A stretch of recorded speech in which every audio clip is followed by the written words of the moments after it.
Yo, recently I've been getting a lot of questions on my Instagram about how to make a good tech pack. If you don't know what a tech pack is, it's basically the detailed breakdown of how to turn your design from just a mock-up into the final product. I think it's really important to learn how to make good tech packs as a new designer because if you don't, you're leaving up way too much room for error when making your samples. When you think about the sample process, it normally takes about a month to even get your product made in the first place, so you want to try to get it as close to perfect as you can on the first try. So having a detailed tech pack is important because if you don't, you're basically letting your supplier figure out a lot of the details instead, and there's a lot more room for error in that process. So today, I'm just going to go through an example of a tech pack that I made pretty recently that you can follow along with so that you can make your own for your designs. So this is an example of a tech pack that I made for a jacket that I dropped back in February, and it's pretty simple. I think it's only 6 pages in total because it's not that complicated of a design, but I think because it's simpler, it's better to use as a reference for first time making a tech pack instead of something crazy that has too many different detailed specifications. So starting off with the first page, this is the cover. It's basically just a mock-up of the design with some details like the fabric I want to use, the color swatch of that fabric,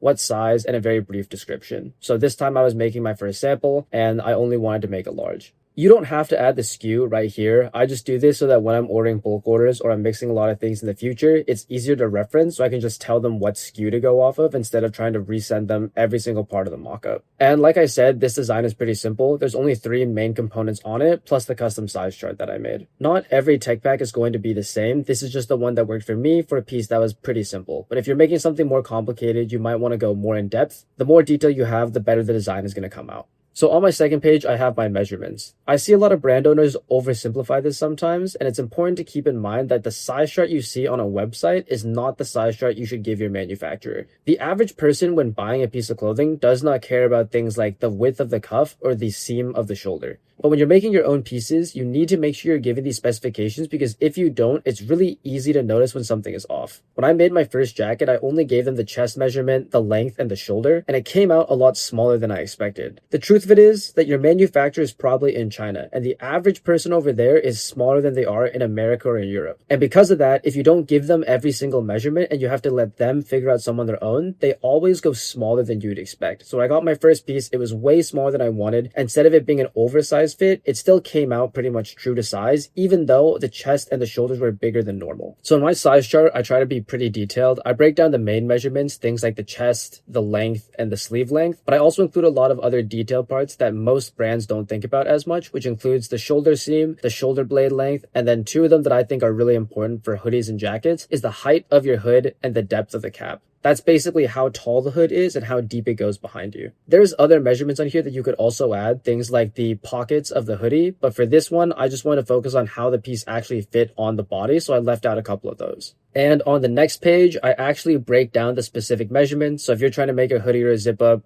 here you go. You can copy mine for an oversized hoodie, but I'm just trying to be as detailed as possible when it comes down to the sizes, so it can come out exactly how I want it. The one big thing I can recommend when you're coming up with your measurements is you should always get a reference piece. If you don't have a reference, it's really hard to figure out what measurements to go off of because you don't have anything to compare it to. When I made my first hoodie, I had to make 3 samples of it because I wasn't using any reference to figure out the size of each different part. And because of that, the first one came out too small, the second one was still too small, and the third one was better, but it wasn't exactly how I wanted it. And now, anytime I try to get a size chart, I always buy a reference piece first. So if you're making a hoodie, there should be another hoodie that you're basically trying to replicate starting out. That could be as simple as going into your closet and just finding your favorite hoodie and then measuring out all the parts of it like shown in this image, or you could buy one that you know has a really good size. A big example of that I see a lot of people do is the essentials size chart, which everyone really likes, but the essentials size chart is basically not shared anywhere. So if you want to match it, you can't just go off the length and the width, you have to buy your own. And if you don't have the money to buy your own reference piece, first of all, you should probably save some money before you start a brand because if you can't afford that, you're going to have a lot of other problems trying to start your own clothing brand. But if you really don't want to buy a reference piece, what I recommend is you use Essence to look at size guides. A lot of brands don't show great breakdowns of sizes, which is why I would recommend using Essence so you can at least see an example of some sizes and scale it up or down from there. This is still missing a lot of measurements that you probably need when coming up with your own size chart, but you can at least use as a starting point because you know it's coming from clothing that people already like the sizes of. I really recommend you just get a reference piece, because if you try to make it using just these sizes, it's probably going to get fucked up on the first try and you're going to end up making a second one anyways. And at that point, you would have just saved more time and money by buying the reference piece. And it doesn't have to be a $200 hoodie. Like, you could go to the mall and just look for a hoodie that you really like the size of and just buy it there for like 60 bucks.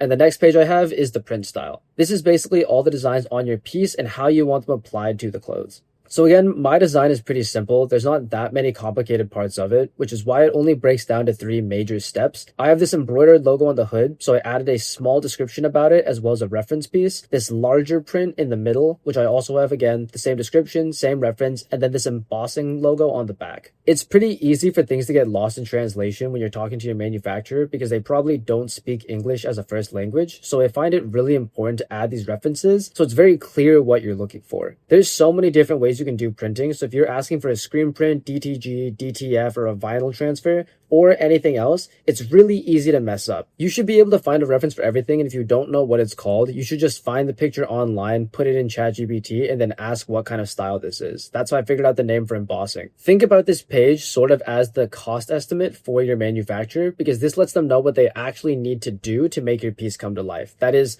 all the parts they're putting together with the size chart, and then how they're getting your designs onto the clothes. If I did this all through screen printing, it would probably be a lot cheaper, but because I added the embossing and the embroidery, the price goes up a little bit. So when I share this tech pack with them, they can give me a better estimate of my actual cost, instead of if I give them my mock-up, and then I ask for all these changes as I go, and then my sample price goes from $20 to $50 out of nowhere. And the next page is the breakdown of your actual artworks. Again, depending on how complicated your design is, you might need more than one page for all of your designs, but this is just a place where you can show them what they look like and then how tall they should be actually applied on the piece. I've made size charts before where I just say the measurements on this page, and it sometimes gets too cluttered, especially when I have like 6 different placements going on the design. So when you do it like this, it's easier to break down in detail how big everything needs to be while not becoming too overly cluttered and unclear where everything goes. And again, if you need help figuring out what size you want each of your designs to be, you need to measure it out yourself. You should just get a tape measure on Amazon for like $1 and just try measuring things out, because if you don't, you're going to get things very different from how you expected. The way it looks on the mock-up is not always the way it turns out on the piece you actually get, depending on the measurements that you give them.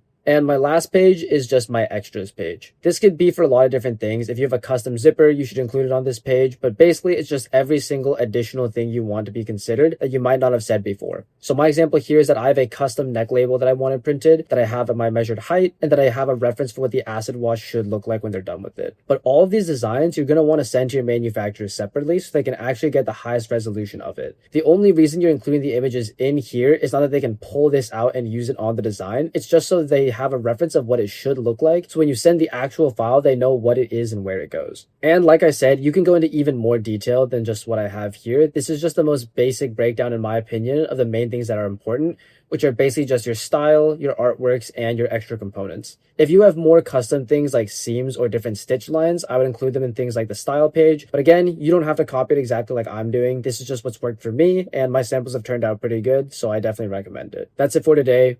Pretty short video. I've seen a lot of people gatekeep how to make tech packs, or they overcomplicate the process when it really just doesn't have to be. The most important thing is that for every detail or embellishment you have in your design, it should be very clearly explained in the tech pack with references, so your manufacturer knows exactly what they're making instead of letting them figure out on their own. Letting the supplier figure out all these details on their own is normally how people get their samples messed up, so having more details provided in the tech pack will save you a lot of headache and issues in the future. That's it for today. Peace.